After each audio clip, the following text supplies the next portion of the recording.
이 사고가 난 버스의 블랙박스 영상이 공개가 됐는데요. 영상 함께 보시겠습니다. 네, 버스가 양재 나들목 쪽으로 들어서고 있습니다. 버스에는 선글라스를 착용한 버스 기사 그리고 보시는 것처럼 승객 4명이 앉아 있습니다. 자, 일부 승객은 보시는 것처럼 단잠에 빠진 모습도 보이는데 앞서던 차량들이 차량 정체로 서서히 멈추기 시작합니다. 그런데 버스는 속도를 줄이지 않고 그대로 승용차를 향해서 돌진을 하다가 보시는 것처럼 추돌을 하고 맙니다. 놀란 기사가 이제 브레이크를 그제서야 밟는 것처럼 보였는데 흰색 승용차, K5 승용차를 올라탄 버스는 앞서 있던 승용차 2대와 또 잇따라 충돌한 뒤에 가드레일을 들이받고서 멈춰섭니다. 승객들도 이렇게 이리저리 움직이는 모습을 볼 수 있는데 사고 순간에 차량 파편들이 이리저리 튀면서 그야말로 아수라장으로 변했습니다. 버스에 탄 승객들은 갑자기 발생한 사고에 정신을 차리게 되는데 자, 기사는 또 뒤를 돌아보면서 승객들 안전을 살폈습니다. 자, 사고가 난 버스의 영상인데 크게 부서져 있습니다. 앞에 유리창이 다 부서져 있고요. 차량의 파편도 널브러져 있습니다. 자, 바깥에 설치된 카메라에는 차량들이 널브러지면서 여기저기 흩어져 있는 모습이 잡히는데 1차 조사에서 광역버스 기사 51살 김모 씨는 졸음운전으로 진술한 것으로 전해졌습니다. 또 사건을 수사하고 있는 서울 서초경찰서는 김 씨가 정신을 잠시 잃었는데 정신을 차려보니까 사고가 나 있었다고 말했다고 밝혔습니다. 과실치사 혐의로 김 씨를 입건한 경찰은 졸음운전 가능성이 큰 것으로 보고 추가 조사를 벌이고 있습니다.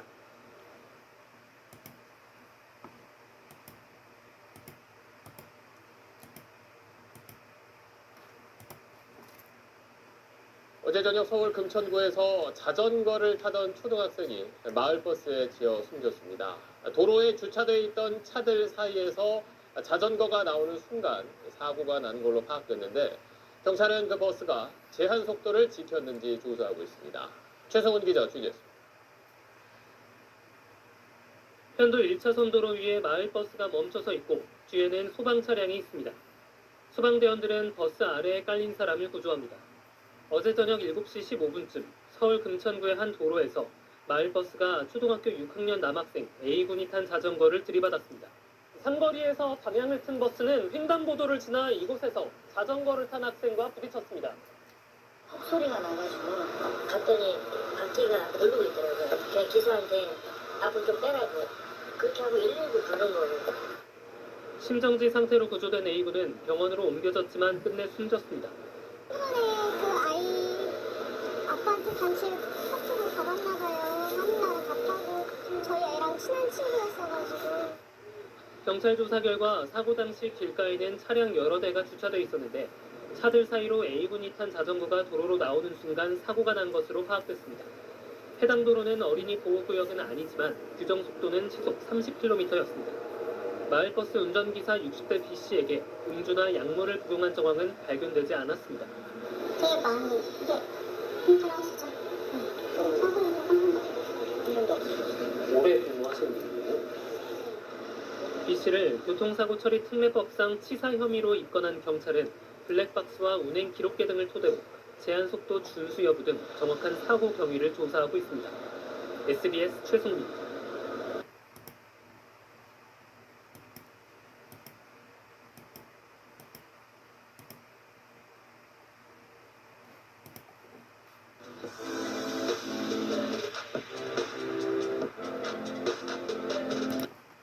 어젯밤 충남 당진에서 SUV 차량이 관광버스를 들이받는 사고가 나 2명이 다쳤습니다.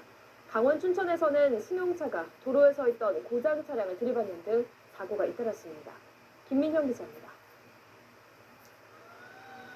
소방차가 사이렌을 울리고 소방대원들이 분주히 오갑니다. 오늘 새벽 1시 반쯤 경기 시흥에 있는 한 공구 수리점에서 불이 나 약 25분 만에 꺼졌습니다. 이 불로 다친 사람은 없었지만 점포 등 건물 약 50제곱미터가 타 소방 추산 2천만 원의 재산 피해가 났습니다. 소방당국은 목격자 등을 상대로 정확한 화재 원인을 조사하고 있습니다. 빨간색 관광버스 한 대가 도로를 가로막고 있습니다. 어젯밤 11시 10분쯤 충남 당진시 봉생이구 인근 도로에서 서산 방향으로 달리던 SUV 차량이 관광버스를 들이받아 SUV 운전자 등 2명이 다쳤습니다. 소방당국은 편도 2차로 도로에서 유턴하려던 버스를 SUV 차량이 부딪혔다는 목격자 진술 등을 토대로 정확한 사고 경위를 조사하고 있습니다. 어제 오후 8시 20분쯤 강원도 춘천시 동산면 중앙고속도로 원무 2터널 인근에서 춘천 방향으로 달리던 승용차가 1차로에 서 있던 고장 차량을 들이받았습니다. 이 사고로 40대 승용차 운전자가 허리 등을 다쳐 병원으로 옮겨졌습니다. 어제 오후 5시 40분쯤 서울 종로구 종강역 인근 도로를 달리던 버스에서 불이 나 승객 등 6명이 대피하기도 했습니다. MBC 뉴스 김민영입니다.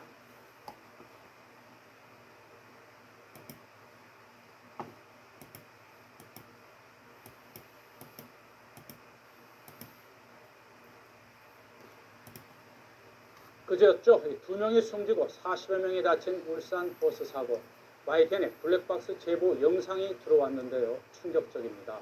또 그런가 하면 이틀 전 F-15K 추락 사고로 순직한 공군 조종사 2명의 연결식이 검수됐습니다.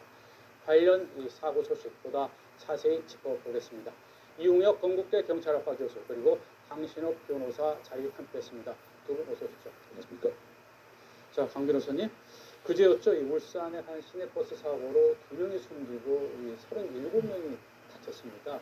어떤 사고였는지 또 좀 짚어볼까요? 네, 그 오전 울산시 아산로에서 9시 30분경에 발생이 됐는데요. 네. 3차선을 진행하고 있던 이 버스가 있었는데 느닷없이 갑자기 그 승용차가 이쪽으로 그 차선을 바꾸는 식으로 충격을 이제 하는 상황이 발생됐습니다. 네. 그러다 보니까 이것을 피하는 그 과정 또 이것의 그 충격의 여파로 옆에 있는 그 담벼락에 그대로 전도되는 그 차가 거의 엎어질 뻔한 이와 같은 상황이 발생해갔고요. 네. 안타깝게도 2명이 사망을 하고 37명이 현재 부상을 당한 사건입니다. 네.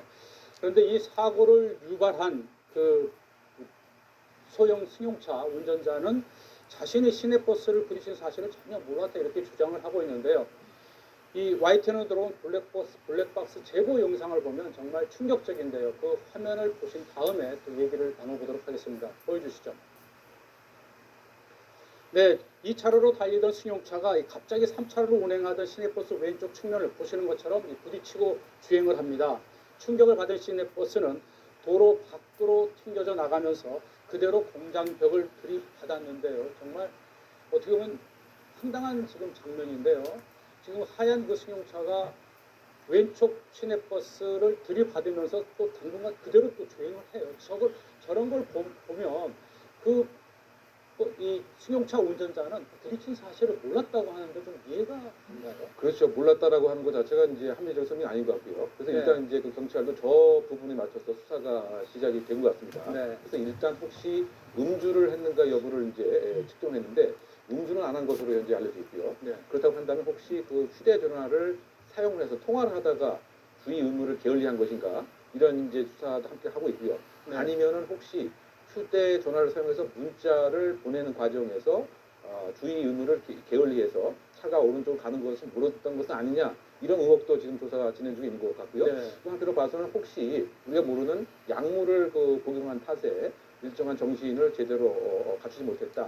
그래서 그 소변 검사와 혈액 검사를 국가수에서 현재 의뢰 중에 있는 이와 같은 상황이고요. 네. 또는 혹시 그 조름을 한 것은 아니냐. 왜냐하면 지금 저 같은 모습으로 본다고 한다면 이게 위험한 상황에서는 핸들을 꺾는 형태의 순간적인 반응을 당연히 합니다. 네. 근데 우리가 지금 본 바와 같이 계속 오른쪽 갓길로 왜 그런지 모르지만 버스와 함께 그 질주를 한 이런 모습은 그 시점에서 무엇인가 다른 일이 분명히 있었던 것은 우리가 합리적으로 추정할 수 있지 않냐 이렇게 생각할 수 있는 네. 것이죠. 강 변호사님. 네. 지금도 화면에 그 YTN에 제보된 이 블랙박스 동영상인데 정말 세게 부딪히고 승용차가 그냥 지나가거든요. 근데 그 사고를 유발한 그 승용차 운전자가 운전 경력이 8개월밖에 안 된 20대라고 하더라고요. 근데 저렇게 세게 부딪혔는데도 인지를 못했다. 좀 이해하기가 어렵죠. 네, 지금 저거는 좀 23살이고요. 네, 그리고 운전 경력은 8개월 정도 됐다고 합니다. 네, 그런데 가능성이 있는 것이 운전 미숙일 가능성도 사실은 있습니다. 그래서 뭔가 지금 자신이 부딪혔다는 것을 모른다는 얘기는 너무 이제 그대로 믿긴 좀 어렵지만 네, 사실은 운전 미숙이면 그 졸음 운전이라든지 이런 것들과 결부돼서 그랬을 가능성이 하나 있고요. 갑자기 오른쪽으로 이 버스 있는 쪽으로 그렇습니다. 지금 핸들을 튼 것 또 같거든요. 하나는 근데 지금 그런 가능성은 지금 배제하고 있는 것 같긴 한데요. 그 이전에 어떻게 운전을 했는지를 봐야 되는데 네. 지금 칼치기라고 그래가지고 급차로 변경, 일종의 이제 보복 운전일 가능성을 완전히 배제하기는 어렵거든요. 네. 지금 뭐 그런 가능성은 그 앞에서 이제 어떻게 운전을 했는지를 그러면 봐야 되는데 네. 일단은 보복 운전은 아니라고 경찰은 얘기하고 있습니다. 네. 그래서 지금 굉장히 안타까운 사고인데요. 뭐 두 가지 중에 하나일 가능성은 있죠. 운전 미숙일 가능성이 상당히 있어 보여요. 네. 또 하나는 부주의 운전이죠. 졸음 운전이든 네. 아니면 뭐 핸드폰을 조작을 했든 아니면 뭐 전방 주시를 안 했든 네. 이런 건데 또 하나는 저걸 보면서 버스가 비록 저렇게 부딪혔다고는 하지만 너무 쉽게 균형을 잃는 걸 그렇죠. 봤어요. 네. 그래서 이 균형을 잃으면서 거기가 이제 울산 현대자동차 공장이거든요. 네. 담벼락에 부딪히면서 큰 사고가 난 것인데 버스가 이제 그 높아서 그런지 균형이 쉽게 무너져 버리는 걸 볼 수 있거든요. 네. 그래서 어쨌든 앞으로 이런 사고에 대해서도 좀 대비를 해야 할 것 같습니다. 네. 지금 화면에도 계속 나오는데 이 교수님, 네. 방금 우리 강 변호사께서도 말씀해 주셨는데 그 소형 승용차가 왼쪽을 치고 갔지만 저 큰 대형 시내버스가 저렇게 쉽게 균형을 잃고 거의 부서지듯이 그냥 담벼락에 가서 부딪히는 그 장면을 보고 조금 의아하기도 해요. 저렇게 쉽게 넘어지면서 저렇게 대파될 수 있는가. 그러니까 그 저 도로 지역에 어떤 구조적인 문제 같은 것도 한 사고의 그 유발 요인이 아닌가 이렇게 평가할 수 있을 것 같습니다. 네. 지금 알려진 바에는 저것이 원래 3차선 도로 이상이었는데 뭐 좀 축소 작업을 했다 뭐 이런 얘기도 현재 있는 걸 봐서는 저것이 회전과 어떤 속도를 올려야 되는 그와 같은 상태 네. 그러다 보니까 옆에서 무엇인가 균형을 잡을 수 있는 여유 자체가 없는 이런 어떤 도로상의 어떤 사고 유발적 그 구조적 측면 뭐 그것도 하나 우리가 짚어봐야 될 것 같고요. 네. 또 한편 봐서는 과연 이제 그 버스 운전사께서도 속도를 제대로 이제 준수했는지 네. 아니면 다른 사유 때문에 역시 그 급하게 이제 가다 보니까 제대로 그 제동 장치를 제어할 수 있는 구동할 수 없는 이런 또 문제도 좀 있었던 것은 아닌가 이와 같은 복합적 요인이 저 버스를 이렇게 전도하게 된 합동 네. 요인이 아니었던가 이런 추정을 한번 해봅니다. 네. 저 지금 그 사고 유발한 20대 운전자는 이제 구속영장이 청구된 상황인데요. 어떤 처벌을 받게 될 수 있습니까? 일단 긴급 체포가 됐고요. 구속영장 신청까지 됐는데요. 저것이 뭐 고의성이 없다면 과실이라고 한다면 교통사고 처리 특례법 위반은 될 수 있습니다. 지금 보면은 앞지르기 위반 이걸 그리고 장소 이 앞지르기 할 때는 이 도로가 구부러진 곳이라든지 이런 게 사면 안 되거든요. 네. 그리고 앞지르기 방법이 있는데 그런 것들을 지금 위반하고 있거든요. 방향지시도 피지 않았고 네. 그 다음에 안전거리가 0입니다. 그런 식으로 앞지르기를 하면 안 되거든요. 네. 그래서 이제 거기에 대한 어떤 처벌은 5년 이하의 징역이나 2천만 원 이하의 금고가 가능하고요. 네. 또 하나는 만약에 저게 그야말로 약간의 그 보복성이라든지 탈취기 이런 것들이라고 본다면 그것은 폭력행위 등 처벌에 관한 법률 위반으로 돼서 징역 1년 이상입니다. 네. 그러니까 급제동을 한다든지 급차로 변경 또는 진로 방해 이런 것들은 하나의 폭력행위로 봅니다. 네. 자동차를 이용해서 폭력을 행사하는 것으로 네. 그렇게 되면 중형이 중한 처벌을 받을 수 있습니다. 네. 앞으로 이제 경찰 수사에서 정확한 사고 원인이 규명이 될 터이고 그에 따라서 사고 유발 운전자에 대한 이제 사법 처리 방향도 정해지겠죠. 자, 그런데 울산 버스 사고가 난 직후에 그 시민들이 자발적으로 그 버스를 들어 올리는 모습들이 이제 언론에 보도가 되면서 이제 화제가 됐는데요. 지금 보시는 이제 이 사진이 그 시민들이 자발적으로 이제 버스를 일으켜 세우는 모습인데요. 저 이제 높은 시민 의식 때문에 굉장히 지금 화제가 되고 있는데 저 어떻게 보셨나요? 그러니까 상당히 그 성숙한 뭐 시민 의식의 한 표현이 아닌가 생각됩니다. 네. 그 친사회적 그 행동을 했다 우리가 이렇게 요약을 할 수가 있는데요. 아마 한 시민께서 먼저 그 외쳤을 것 같습니다. 이거 혹시 제2차 피해가 있을 수도 있으니까 어쨌든 그 버스 자체가 이렇게 옆으로 쓰러지는 걸 막아야 된다. 네. 이 아마 선언을 하고 나면 주변에 있던 시민들도 여기에 이제 나름대로 적극적으로 동참을 해서 그래서 한 사람이 저렇게 참여를 하게 되면 금세 10사람, 20사람이 오게 되면 저같이 무거운 버스라고 하더라도 결국은 이제 그 움직일 수 있는 이와 같은 이제 힘이 우리가 보여줄 수 있습니다. 그래서 과거에도 지하철역에서 지하철이 옆으로 넘어지는 것을 시민들이 한 10여 명, 20여 명이 와서 구조에 동참한 경우도 있었거든요. 그러니까 상당히 지금 주임을 게을리한 운전자의 모습과 저와 같은 상황에서 시민들이 동참하는 이 상황이 너무 그 대비됐다. 그래서 성숙한 시민 의식의 한 모습이 아니라 그렇게 생각됩니다. 네. 그런데 또 일각에서는 안에 부상자들이 있고 또 네. 심각하게 상처를 입으신 분들이 있기 때문에 혹시나 저렇게 들어올리는 과정에서 추가로 또 어떤 더 부상이 또 악화될 수도 있는 것 아니냐 이제 이렇게 의견 주시는 분들도 네, 있거든요. 뭐 그런 우려도 보십니까? 뭐 전혀 근거 없는 것은 아니죠. 네. 지금 6명이나 중상을 지금 입었고요. 그렇죠. 그리고 경상은 뭐 거의 37명이나 당한 것으로 보이는데요. 저게 지금 이제 옆으로 전도가 되는 과정에서 사실은 저렇게 함으로써 그 안에 있는 부상자들을 구출하는 데 도움을 주려고 그렇게 이제 떠받치고 있었다고 네. 하거든요. 그래서 어쨌든 간에 뭐 시민의식은 빛나는 것이라고 볼 수 있고요. 네. 일단은 뭐 구조에 도움을 준 것으로 이렇게 볼 수는 있겠습니다. 네. 자, 울산 버스 사고 앞으로 이 경찰 수사 어떻게 진행되는지 지켜봐야겠습니다. 꿈꾸던 비즈니스를 성장시키는 일 완벽한 하루를 만드는 건 완벽한 헤어스타일입니까? 지난 25일 집중호우로 인해서 버스가 급류에 떠내려가는 사고가 발생했습니다. 실종자는 7명이나 되는데요. 지금까지도 이 실종자 찾기는 수색이 벌어지고 있습니다. 어떻게 된 사건인지 취재했습니다. 통영에서 마산으로 향하는 14번 국도. 지난 25일 폭우가 내려 강처럼 변했던 이곳에 버스 한 대가 둥둥 떠내려갑니다. 50여 미터를 떠내려가던 버스는 물속에 잠겨있던 다리 난간에 부딪히면서 그대로 전복되고 마는데요. 1분 1초도 안 걸렸어요. 바로 내려갔어요. 바로 밀리면서 바로 빠졌어요. 침수된 버스 안에선 여성 시신 한 구만이 발견됐고 운전기사를 포함한 나머지 탑승객들은 안타깝게도 저는 실종되고 말았습니다. 바로 이 버스가 그 급류에 떠내려갔던 사고 버스거든요. 지금 보시는 것처럼 아예 그 물에 잠겼었기 때문에 군데군데 여러 가지 부유물도 보이고 흙도 많이 묻어있는 모습을 볼 수가 있습니다. 좀 안쪽은 상황이 더 심하거든요. 차 안에는 엿가락처럼 휘어버린 철 구조물과 진흙더미 등 사고 당시 참혹했던 침수 흔적이 고스란히 남아 있었는데요. 경찰은 정확한 탑승 인원을 확인하기 위해서 버스 내부에서 블랙박스를 수거해 분석에 들어갔습니다. 우선 탑승자는 어떻게 확인이 된 겁니까? 블랙박스 화면을 확인한 결과 모두 7명의 탑승객이 있었고 모두 신원이 확인이 되었습니다. 문제였거든요. 사고 당시 버스 안 블랙박스 영상입니다.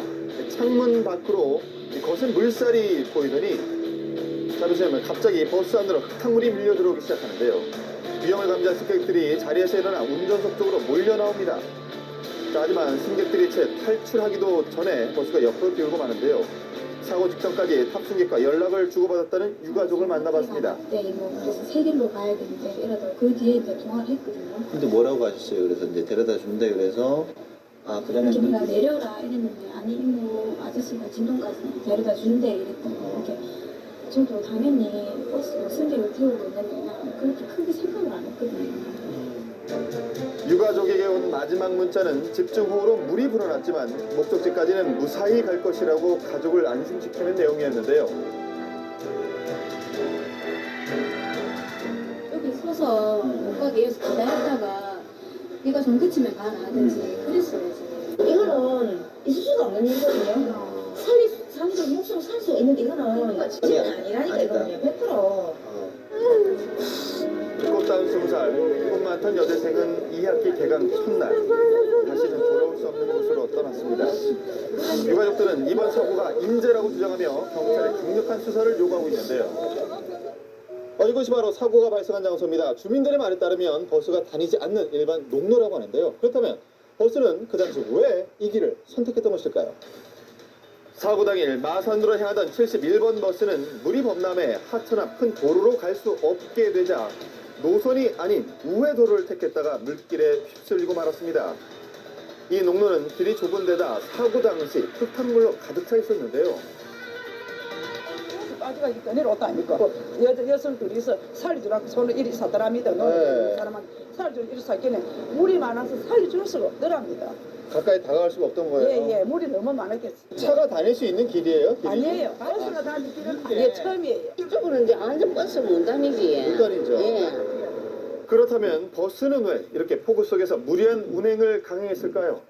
매뉴얼대로 하긴 하는데 저희가 길이 아니면 가지 말라고 얘기하죠. 기본적으로. 그런 메시지도 저희가 제가 보냈거든요. 자연재해죠. 어떻게 힘들겠습니까? 해당 운수업체에선 운행을 강행한 적이 없으며 호우주의 메시지도 보냈다고 주장하는데요. 그렇다면 운전기사 개인의 잘못된 판단이었을까요? 그쪽을 굳이 계속 가려고 했던 이유가 없어요. 외를 해서 해라고 문자를 받았기 때문에 그렇게 한 거죠. 사실상 운행을 중지해라고 했으면 운행을 중지를 했겠죠. 사고 책임 논란이 계속되고 있는 가운데 운전기사의 시신이 발견됐습니다. 하지만 그는 아무런 대답도 해줄 수 차 없는 같으면은 네. 손님이 없는 것좀 당연히 있었을 거야. 우리가 내가 그 상황을 당했어도. 네. 근데 이제 사람이 다가 있었고 종점까지는 가야 되겠다는 어떤 책임과 의무 사항이 좀 많이 있었겠나 싶어 기사 입장에서. 6명의 사망자와 1명의 실종자를 낸 창원 시내버스 침수 사고. 자연재해인가 인재인가? 그 누구도 쉽게 대답할 수 없습니다. 중요한 건 우리는 그동안 자연의 힘을 너무 과소평가해왔다는 사실 아닐까요? 더 놀라운 건 지금부터야.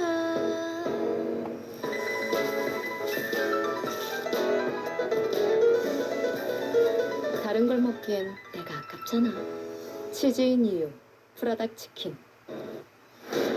좁은 골목길을 질주하다 승용차를 박살내고 차도에서 벗어나 건물을 덮치더니 지난달 부산에서는 아예 아파트를 들이받았습니다. 모두 마을버스였는데요. 구석구석을 누비며 대중교통의 실핏줄 역할을 하는 것이 바로 이 마을버스일 텐데요. 그런데 요즘 연이어 마을버스 사고가 일어나면서 시민들의 불신은 점점 더 커지고 있습니다. 내가 무엇이고 난리가 났나 싶어.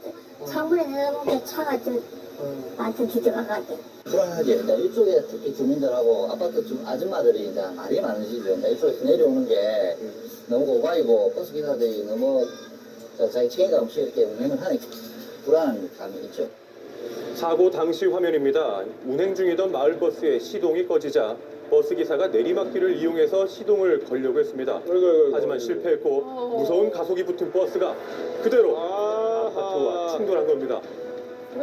지금 보시면은 이 앞에가 지금 사고가 났던 현장인데요. 지금 맞은편이 지금 언덕길이 형성이 되어 있습니다. 그 위쪽에서부터 내려오던 버스가 브레이크가 전혀 들지 않는 상황에서 추돌을 한 겁니다. 이거 절대 해서는 안 되는 방식입니다. 이 사고로 버스에 타고 있던 운전기사와 승객 모두 12명이 크게 다쳤습니다. 사고 발생 장소의 바로 윗집에 살고 있는 주민을 만나봤는데요. 작업하는 데거든. 이거 바로 밑이라고. 다치진 않으셨어요?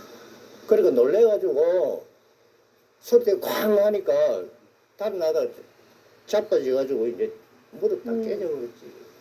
저 버스가 우리 집 아래를 덮칠 수도 있다는 생각을 해본 적은 어떻게? 못 해봤죠. 그런 일이 없었으니까.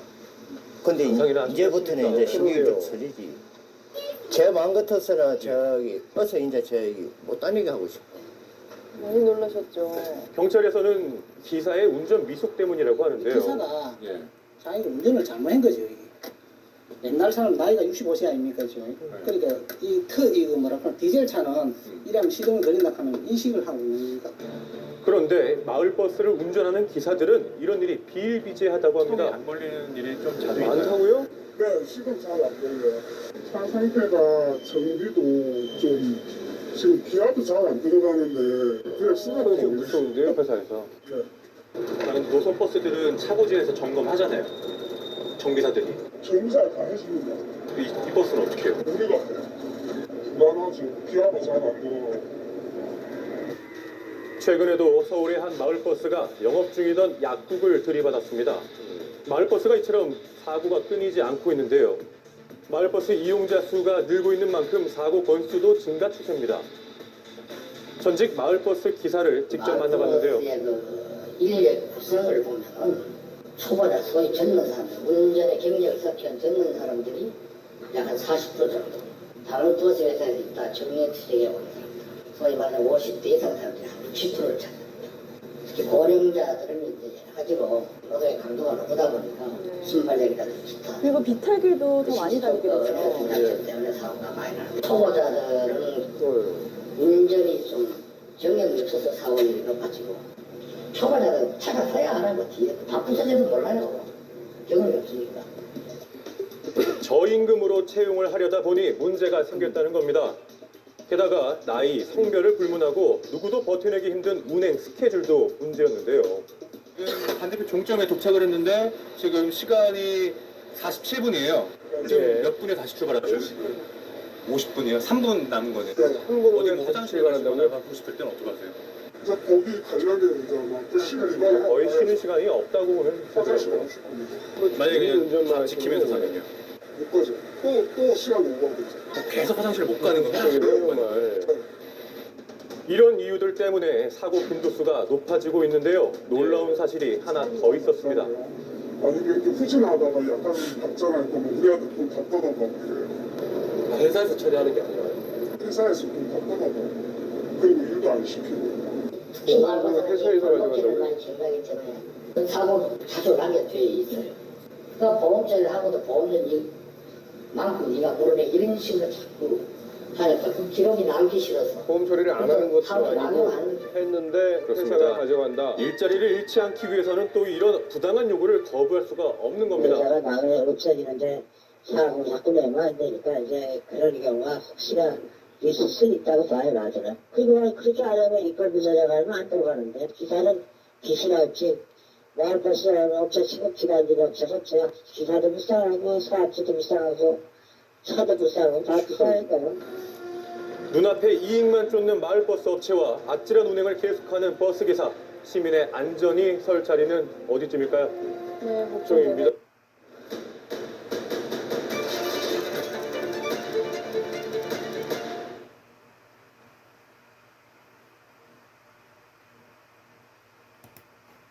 취향에 맞는 커피를 내린다는 건 내가 진짜 좋아하는 걸 찾아가는 특별한 일. 그렇다면 운전기사는 왜 직진이 아닌 우회전을 한 것일까? 모닝와이드에서 단독으로 만난 또 다른 목격자에게 뜻밖의 이야기를 들을 수가 있었습니다. 벼락같이 버스가 진행을 하는 거예요. 그래가지고 놀라워가지고 그걸 봤는데 정상적으로 우회전을 하지 못하고 좌우로 크게 휘청휘청 심하게 휘청 전복할 것 같이 그런 느낌으로 휘청거렸습니다. 그래서 버스는 한눈에 보기에도 빠른 속도로 우회전을 하더니 차로를 이리저리 바꾸며 몇 번이나 휘청거리기까지 합니다. 이렇게 엄청난 속도로 방향을 틀어야만 했던 이유가 있던 것일까요? 그래가지고 거기 롯데월드 사거리에서 직진을 하려고 했는데 그 신호가 이렇게 근데 이제 그런 일은 못 가잖아요. 우회전을 했죠. 왜 우회전 차가 없었으니까. 그러니까 우회전한 이유는 앞에 차가 정차돼서 피하기 위해서 우회전하는 거예요. 그렇죠. 그래서 우회전을 치는 거죠. 전문가에게 영상을 보여주고 당시 상황에 대해 들어봤습니다. 문제가 있게 되면 또 심장마비로는 운전 자체가 안 되거든요. 근데 차를 분명히 돌리고 있고 또 깜빡거리지만 브레이크 잡는 부분도 보이고 있고 또 승객 중에서도 브레이크 잡으려고 노력하는 부분도 있었다는 얘기가 있었거든요. 그렇다면은 운전자가 몸에 이상이 있다는 느끼기에는 상당히 어려운 부분이 많다. 도리어 차의 결함 쪽으로 갈 수 있는 부분이 많아지지 않나 이렇게 추정을 할 수도 있습니다. 그런데 이 두 차례 추돌이 계속되는 약 3분 동안 아무런 경사가 없는 평지에서 버스의 속도는 전혀 줄지 않았습니다. 과연 가능한 것일까요? 속도가 자연스럽게 혼자서 늘어나지는 절대로 않는 것이 자동차 시스템이기 때문에 사람이 인위적으로 가속 페달을 밟아서 늘어나거나 두 번째로는 자동차 급발진이 생겨서 자동차가 운전자의 의지와 관계없이 혼자 속도가 늘었거나 둘 중에 하나라고 볼 수가 있습니다. 하지만 사고 전부터 검사를 꾸준히 받아왔었고 사고 후 정밀 분석에서도 브레이크는 정상적으로 작동됐다고 확인됐습니다. 검사를 했는데 수요일에 원래 검사를 하고 어떻게 다녔습니까? 옛날 생겼어요. 5년 전에 어떻게 다녔어요? 그 운전자 실수밖에 없다는 거예요? 아니 1차적으로 사고를 났는데 기사가 또 당황해가지고 그럴 수도 있고 막 그럴 수도 있고 그렇게 말고 안 떼어갈 수도 있는 상황이죠. 맥시나는 유황기 기차에서 사고 안 납니까? 자, 그래서 이번에 자동차 명장을 찾아가 봤습니다. 어떤 이야기를 할까요? 버스라는 개념이기 때문에 우리는 그냥 옛날에 기계차다 이렇게 생각하는데 지금 이제 버스 CNG 버스 같은 경우도 현재 급발진이 많이 발생되고 있는 가솔린 차나 디젤 차가 똑같다. 그런 이제 버스들도 전자제어 컴퓨터를 쓰는 한, 센서를 쓰는 한 지금 똑같이 승용차 같은 현상은 만들어질 수 있다라고 보는 거죠. 전문가는 조심스럽지만 또 다른 가능성도 제시했습니다. 원래는 엔진 힘보다 브레이크 힘이 커요. 그렇게 차가 정지되는 건데 이제 거꾸로 엔진이 급발진됐을 때 엔진 힘이 커졌어요. 더 많이 커졌어요. 그럼 이 브레이크 갖고 엔진을 제어 못합니다. 그래서 차가 안 서요. 그래서 굴러가는 거죠. 원인을 찾는데 약 2주 정도 걸린다고 합니다. 버스는 누구나 쉽게 이용하는 수단인 만큼 사고 원인과 대책이 명확하게 밝혀져야 될 것입니다.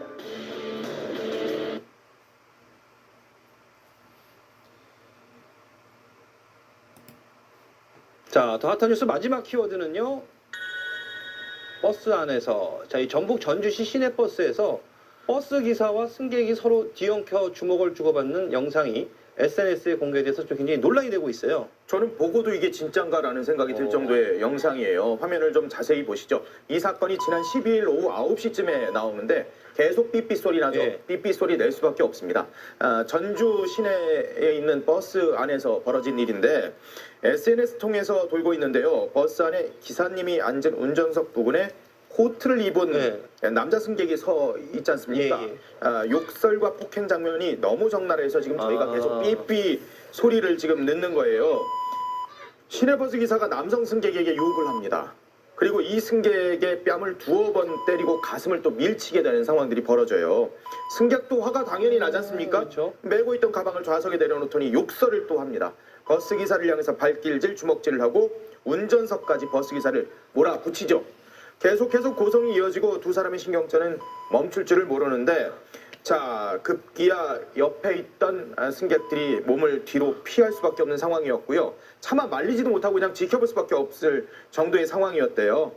버스기사와 승객 그리고 두 사람이 욕설을 동반한 거친 난투극이요. 결국 승객이 버스에서 하차하는 것으로 끝났다고 합니다. 아 근데 왜 두 사람이 이렇게 싸운 거예요?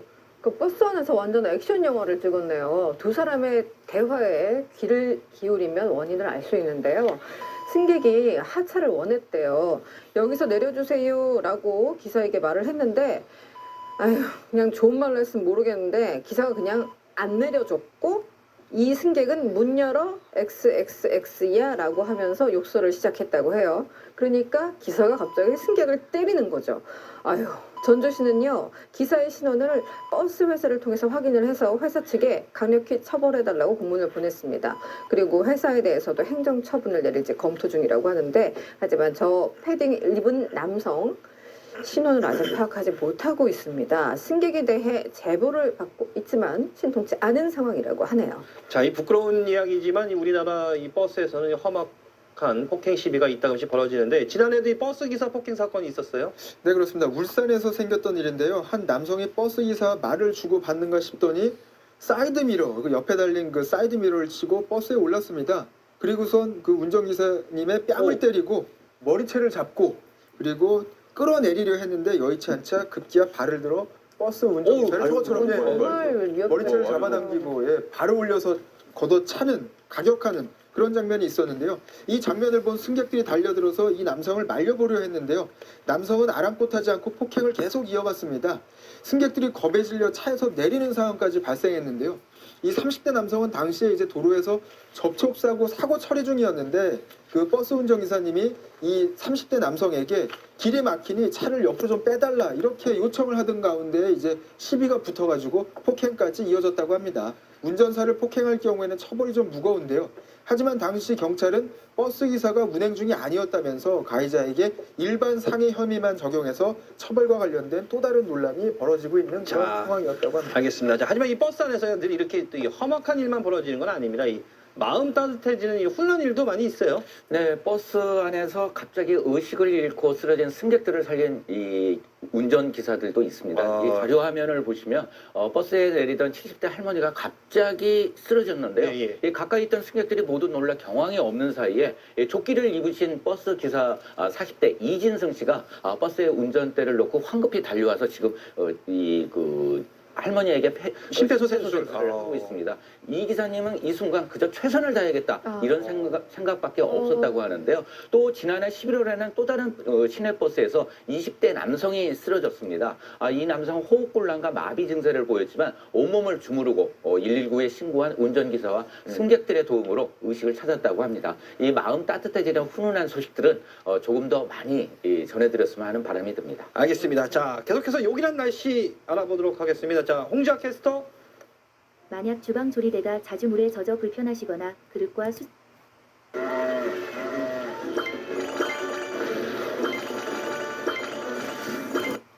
전남 지역 한 버스회사 운전기사들이 승객에게 폭행당해 크게 다쳤습니다. 하지만 최소한의 보호를 위한 안전 가림막조차 설치가 미뤄지고 있습니다. 배수연 기자가 취재했습니다. 한 한 남성 승객이 버스 운전기사에게 삿대질을 하다 뺨을 때리고 주먹을 휘두릅니다. 이어 기사의 멱살을 잡고 밀치기도 합니다. 이 승객, 버스에서 내리는가 싶더니 올라와 또다시 운전기사를 폭행합니다.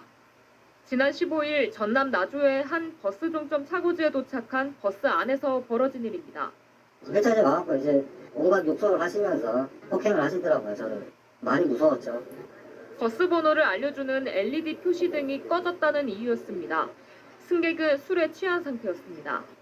폭행을 당한 운전기사는 고막이 찢어지는 등 크게 다쳐 병원에서 치료를 받고 있습니다. 폭행 사건이 일어난 버스와 같은 회사 차량의 운전석입니다. 이렇게 안전가림막이 설치되어 있지 않아 위험에 그대로 노출되어 있습니다. 2년 전에도 이 버스 회사 다른 운전기사가 승객에게 폭행을 당해 크게 다치기도 했습니다. 이후 운전기사들이 불안을 호소하며 회사 측에 안전용 가림막 설치를 요구했지만 이뤄지지 않았습니다. 관련 법을 보면 시내버스에는 운전사 보호 칸막이를 의무적으로 설치하도록 되어 있습니다. 하지만 회사 측은 나주의 버스는 농어촌 버스에 속해 의무사항이 아닌 데다 설치 자금이 부족하다는 입장입니다. 연료비나 인건비 그쪽 부분 일단 치우쳐야 되니까 나머지 자금이 좀 필요합니다. 운전기사 안전용 가림막은 전남 17개 군지역을 운행하는 농어촌 버스 어느 한 대에도 설치되어 있지 않습니다. KBS 뉴스 배수연입니다. 달리된 시내버스에서 운전 중인 버스 기사를 폭행하는 일이 잇따르고 있습니다. 경찰에 신고되는 버스나 택시기사 폭행 사건은 지난해에만 4천 건이 넘었지만 솜방망이 처벌에 그치고 있는데요. 처벌 수비를 강화해야 한다는 지적이 나옵니다. 김효경 기자입니다. 경남 창원의 한 시내버스 안 50대 남성 승객이 버스기사와 몇 마디를 주고받더니 가방을 휘두르며 기사를 위협합니다. 버스기사 보호벽 안으로 몸을 기울이더니 갑자기 손을 뻗어 기사 얼굴을 때립니다. 요금을 미리 준비해달라는 기사의 말에 버릇이 없다라며 실랑이가 시작된 겁니다. 위협을 주고 그 등이 안 풀렸는지 저 시청 로터리 돌고 있는 도중에 얼굴을 제가 강타를 당했습니다. 사고 안 나려고 일단은 브레이크는 바로 밟았는데 버스가 멈춰선 곳은 5차선 도로 한가운데였습니다. 버스에는 승객 10여 명이 타고 있어 자칫 대형 사고로 이어질 수도 있었습니다.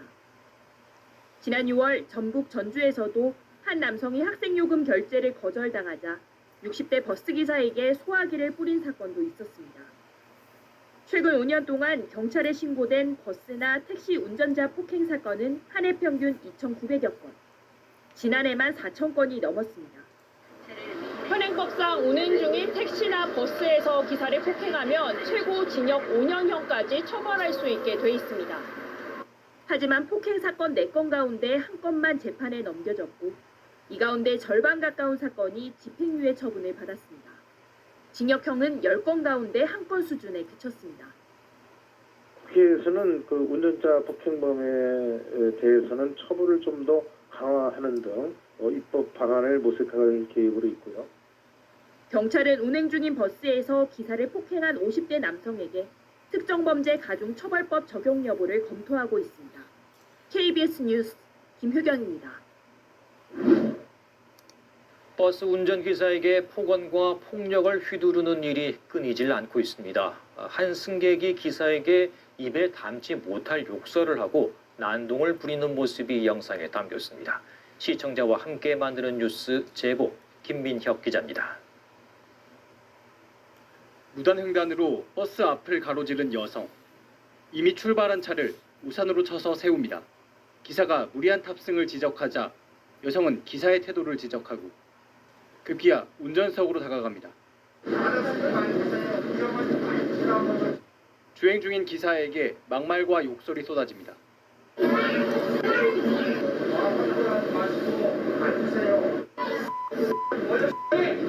경찰에 신고하자 더 거칠어집니다.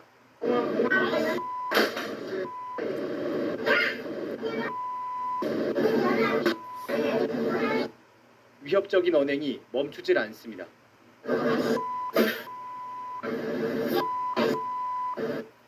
다른 승객이 말려보지만 소용없습니다.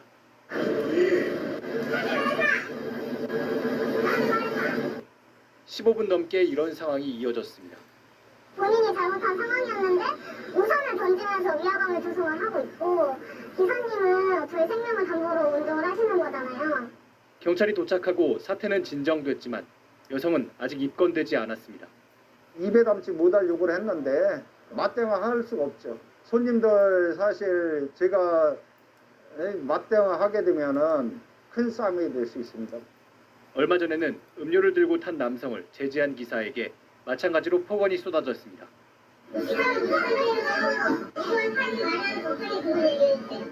코로나 이후에 마스크 착용 문제 또는 여러 가지 사유로 승객과 운전자의 다툼이 종종 발생하고 있는 것으로 피해를 당한 기사들은 한동안 불안증 속에 운전대를 잡습니다.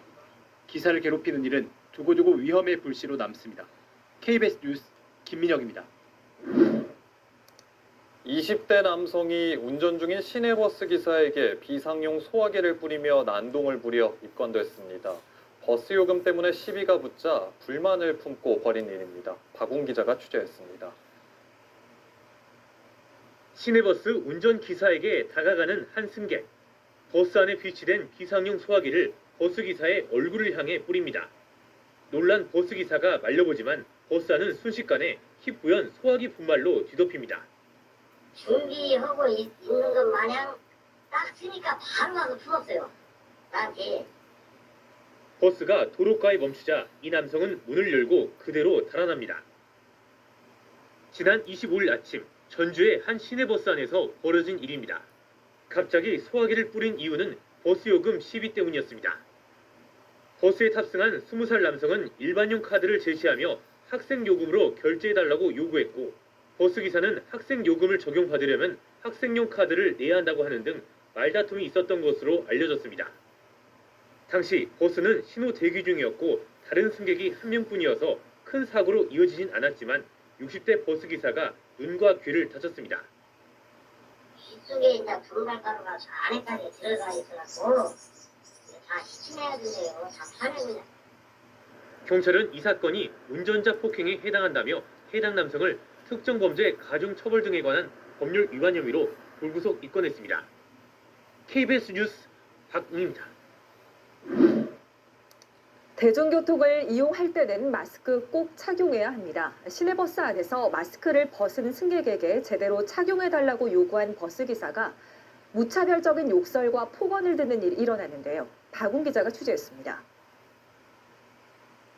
시내버스에 올라타는 한 남성. 버스 운전석 뒤에 앉더니 몇 분 뒤 마스크를 벗습니다. 이를 본 버스기사가 마스크 착용을 부탁하자 갑자기 욕설과 막말을 쏟아냅니다. 너희 뭐요? 너 신발도 뭐라 했어? 나 도대랑 택시 나도 갖고 와. 내돈 주고 하나 주는데 네가 못 넣는데 네가 내려간 데서 공포를 느낀 버스기사는 결국 경찰에 도움을 요청하기까지 했습니다. 같이 많은 사람들이 있는데 그 마스크 좀 냈다고 날 집에서 경찰 신고해가지고 집에 어디서요? 잠깐만에 공격 들어왔습니다. 아저씨 나 신고할 거 알았어요. 나 오늘이랑 신고할 거예요. 버스기사는 아직도 정신적 충격에서 벗어나지 못했습니다. 저도 좀 위압감을 느꼈지만 손님분들은 그러면 누구한테 하소를 합니까? 혹여 인상보라도 있었으면 그게 누가 책임집니까? 지난해 익산과 완주에서도 마스크를 착용하지 않은 승객이 승차 거부한 버스기사를 폭행한 사례가 있었습니다. 지난해 5월부터 현재까지 시내버스 등 모든 대중교통에서는 마스크를 벗으면 안 됩니다. 이를 지키지 않으면 승차를 거부당할 수도 있습니다. 특히 운전 중인 버스기사를 폭행하거나 협박하면 처벌받습니다. 운전자들의 안전이 시민들의 승객들의 안전까지도 이어질 것을 좀 염려하기 위해서 더 높은 처벌을 하고 있는 것인데요. 사안에 따라서는 업무 방해죄에 해당할 여지도 있습니다. 지난해 하반기 기준으로 안전신문고에는 대중교통을 포함해 2만 9천여 건의 마스크 미착용 신고가 접수됐습니다. KBS 뉴스 박웅입니다. 마스크를 쓰지 않아 시내버스를 타지 못하게 되자 택시를 타고 쫓아가 버스기사를 폭행한 50대 남성이 구속됐습니다. 당시 버스 내부 CCTV를 보니 버스기사는 제동장치에서 발을 떼지 못한 채 무차별로 폭행을 당했습니다. 조선우 기자입니다. 마스크를 쓰지 않고 손수건으로 입을 가린 채 버스에 타려는 남성을 기사가 제지합니다. 이 남성이 발걸음을 돌린 뒤 버스는 출발했는데 5정거장을 지난 뒤 같은 남성이 마스크를 쓰고 버스에 올라타 곧바로 기사를 때리기 시작합니다. 택시를 타고 버스를 앞질러와 폭행한 겁니다. 당시 버스가 멈춰섰던 정류장입니다. 이곳에서 피해자는 버스 제동 장치에서 발을 떼지도 못한 채 폭행을 당했습니다. 버스 기사가 폭행을 피하려고 제동 장치에서 발을 뗐다면 다른 사고로도 이어질 수 있는 위험한 순간이었습니다. 지나가던 사람이 말리자 흥분을 가라앉히는 듯 하더니 이내 또다시 주먹을 휘두르고 10여 분 뒤 경찰이 도착했는데도 폭행은 이어집니다. 탑승을 시키자마자 하지만 막 무작위로 그냥 막 때리는 양손을 때리는데 나는 어떻게 막 강문을 할 수밖에 없으면 막 무작위 막 때리고. 경찰 조사에서 이 남성은 기사의 요구대로 마스크를 사러 간 사이 버스가 떠나버려 홧김에 범행했다고 진술한 것으로 알려졌습니다. 전북 익산경찰서는 이 50대 남성을 특수상해 혐의로 구속해 조사하고 있습니다. KBS 뉴스 조선우입니다.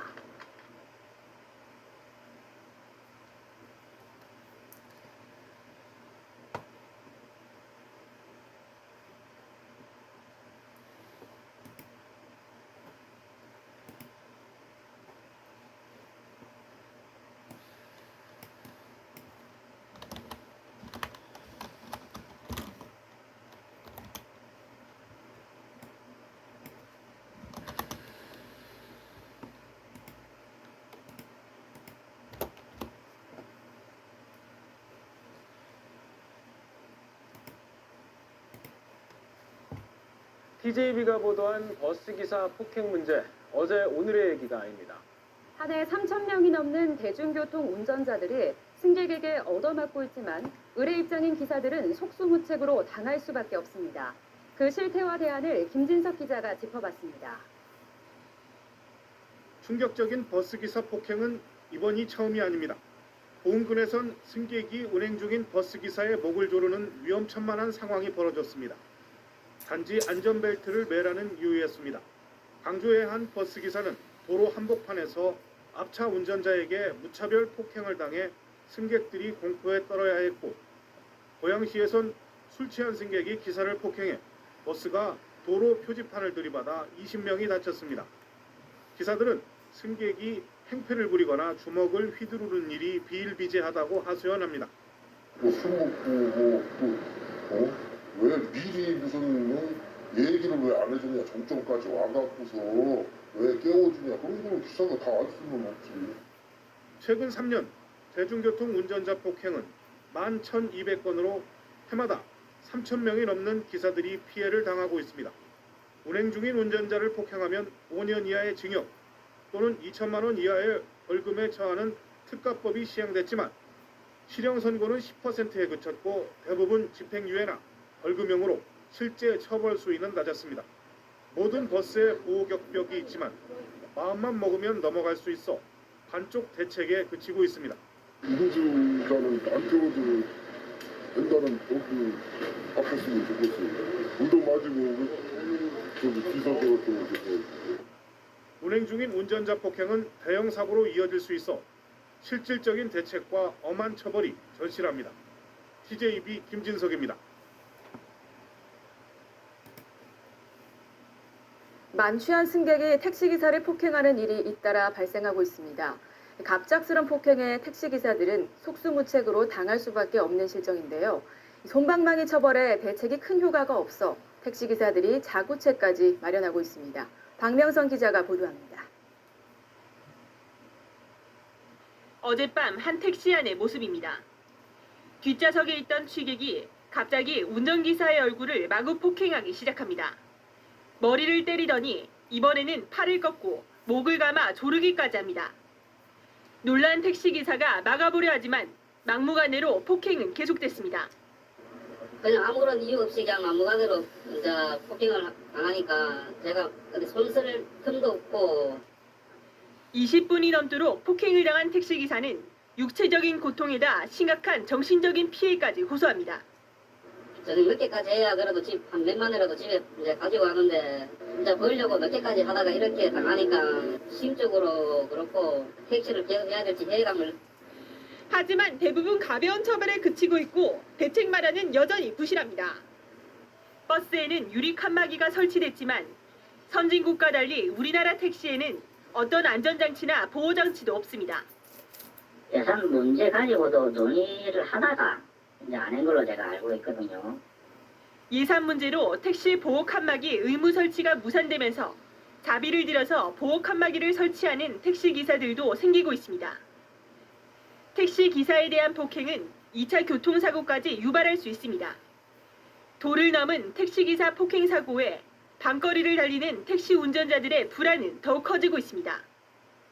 KNN 박명선입니다. 요즘 석류 다이어트가 그렇게 난리라고 해서 그래서 오케이 나도 일일 일석류 간다. 와 근데 이거 보통 일이 아니더라. 석류 가는 것도 사회적 거리두기 해제로 일상은 많이 자유로워졌지만 야외에서 마스크 착용 등 방역 수칙은 여전히 지켜야 하죠. 그런데 당진에서 마스크를 제대로 써달라고 요청한 시내버스 기사를 승객이 폭행하는 사건이 일어났습니다.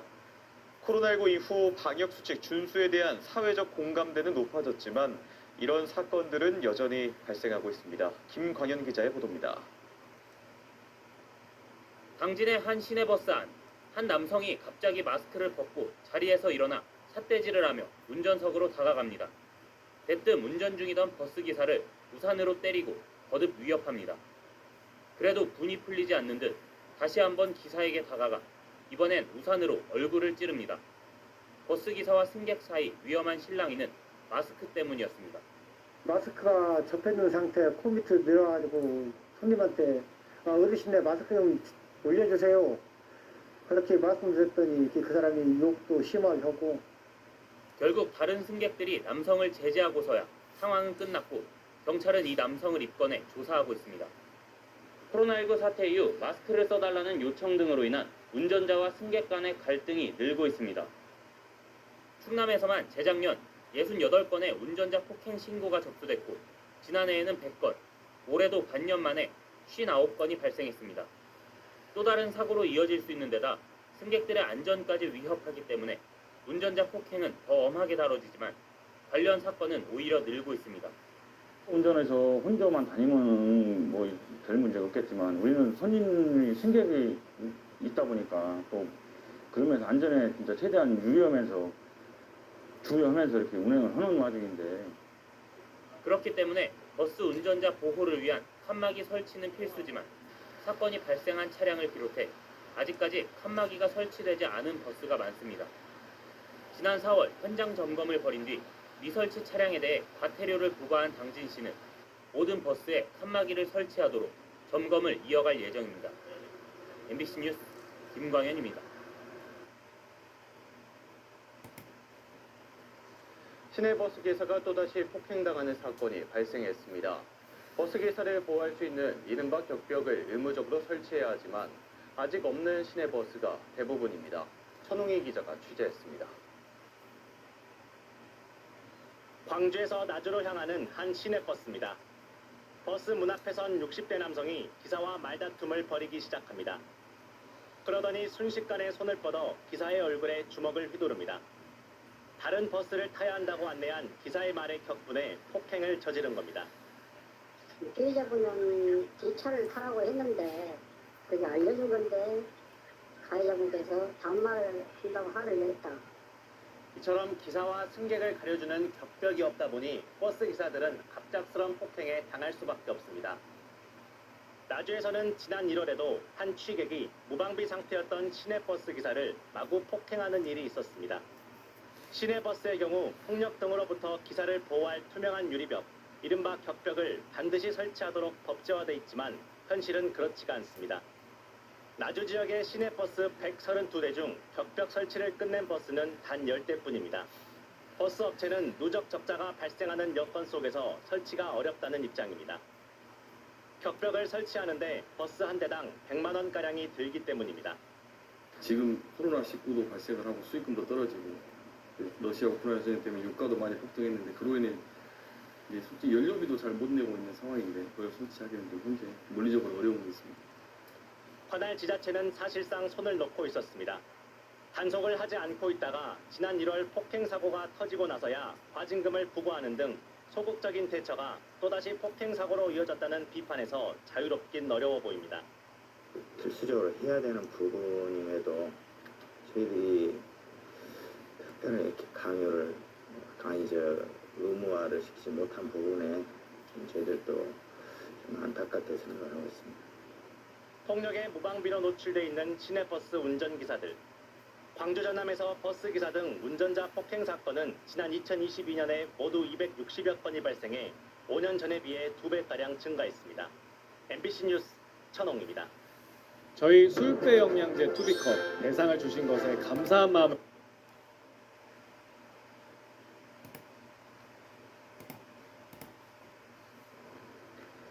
술 취한 승객이 달리고 있던 버스 운전기사를 폭행하는 바람에 무려 20명이 다치는 사고가 발생했습니다. 이 같은 경우 가중처벌을 받도록 되어 있지만 대중교통 기사들의 순환은 좀처럼 줄어들지 않고 있는데요. 그 이유가 무엇일까요? 네, 한편 내연남에게 농약을 먹여서 살해한 혐의로 징역 18년을 선고받았던 40대 여성이 대법원에서 무죄를 선고받았습니다.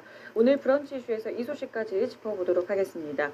네, 오늘 김성수 시사평론가 손소 변호사 나와주셨습니다. 안녕하세요. 네, 안녕하세요. 네, 자, 이 버스 기사 폭행 사건 좀 잠잠하다 싶으면 또 반복돼서 발생하곤 하는데 먼저 사건 현장의 버스 내 CCTV 화면부터 보고 이야기를 좀 이어가겠습니다.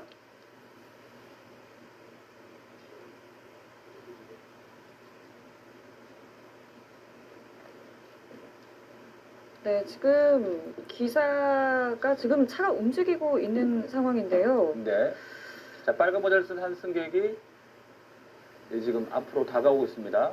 네, 목격자들의 말에 의하면 이제 술에 취한 김 씨가 버스에서 음악이 너무 크다고 시비를 걸다가 운전기사를 폭행했다고 경찰에는 진술을 했고요.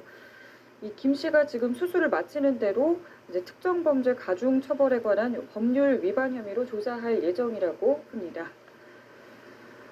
네, 이렇게 그 기사와 승강기를 좀 벌이다가 버스 기사의 얼굴을 때리는 그런 모습이었는데 알고 보니 그 라디오 소리가 컸다, 뭐 이게 화근이었다고요? 예, 그렇습니다. 사실 그 버스 기사나 택시 기사들이 이렇게 폭행을 당하게 되는 경우에 그 이유가 정말 어이없는 경우들이 많습니다.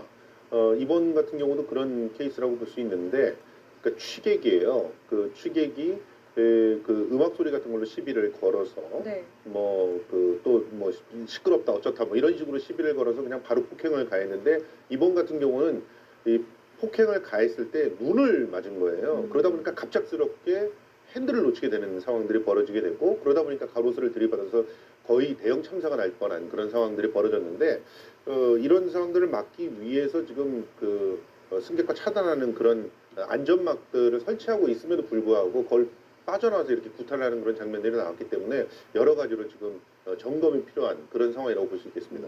지금 사진만 봐도 얼마나 당시에 지금 충격이 컸는지를 알 것 같은데 궁금한 게요. 차가 이렇게 움직일 때 폭행이 일어나는 것과 멈췄을 때 일어나는 건 또 다른 이야기일 것 같은데 처벌 수위도 좀 다른가요? 일단 그 단순한 폭행이 아니거든요. 또한 따라서 이제 이렇게 그 운행 중인 자동차의 운전자를 폭행했을 경우에는 앞서 말씀드린 그런 특정범죄 가중처벌에 관한 법률에 의해서 상당히 가중처벌을 받습니다. 그런데 그 조문을 잠깐 간단히 보면은 이렇습니다. 운행 중인 자동차의 운전자를 폭행하거나 협박한 경우에 처벌을 받고요. 또한 그 이러한 죄를 범해서 사람이 다쳤을 경우에는 3년 이상의 유기징역, 사람이 사망했으면은 무기 또는 5년 이상의 유기징역인데요. 중요한 것은 운행 중인 자동차라는 거죠. 네, 그런데 그 운행 중이라는 게 단 자동차가 움직일 때만 의미하는 것은 아니고요. 그 기사가 이제 그 착석을 해가지고 가다가 잠깐 정차했을 경우에도 운행 중으로 보는 것이 타당할 것입니다. 따라서 이번 경우에 자동차가 움직이는 경우에 폭행을 했든 아니면 정류장에 잠깐 서 있을 때 폭행을 했든 그 위험성에 있어서는 큰 차이가 없을 것이기 때문에 결국 특가법이 적용돼서 엄한 처벌을 받을 것으로 그렇게 판단됩니다. 네, 이렇게 그 일부 버스 기사들이 몰지각한 승객에게 순환을 당하는 일, 뭐 택시 운전기사들도 마찬가지고요. 이렇게 이런 일들이 끊이지 않고 있는 이유, 글쎄요. 이번엔 또 술이 또 문제였을 것 같은데 어떤 이유가 있을까요? 뭐 여러 가지 이유들이 있겠지만 기본적으로 이런 서비스를 갖다 행하고 있는 사람들에 대해서 너무나 사람 취급을 하지 않는 그런 잘못된 사회적 인식에 근거하는 바가 굉장히 큽니다.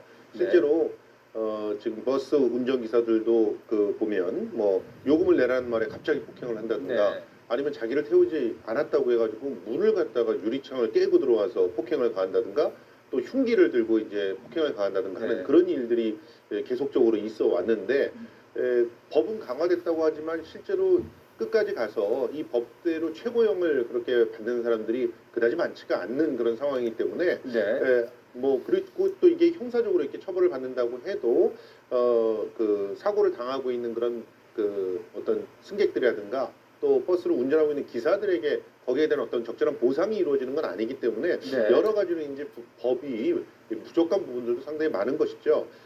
이 외에도 뭐 택시 기사들이라든가 대리운전 기사들도 이런 일들이 벌어지고 있으니까 택시 운전기사나 대리운전기사는 자칫 잘못하면 이제 사적인 복수, 그러니까 자력구제를 하는 그런 모습들을 보이기도 합니다. 그래서 이것이 더 큰 폭력으로 계속적으로 상승할 수 있는 그런 위험들도 안고 있기 때문에 인식 개선에 더불어서 법적인 강력한 규제들 그리고 이에 대한 교육들 이런 것들이 필요할 거라고 봅니다.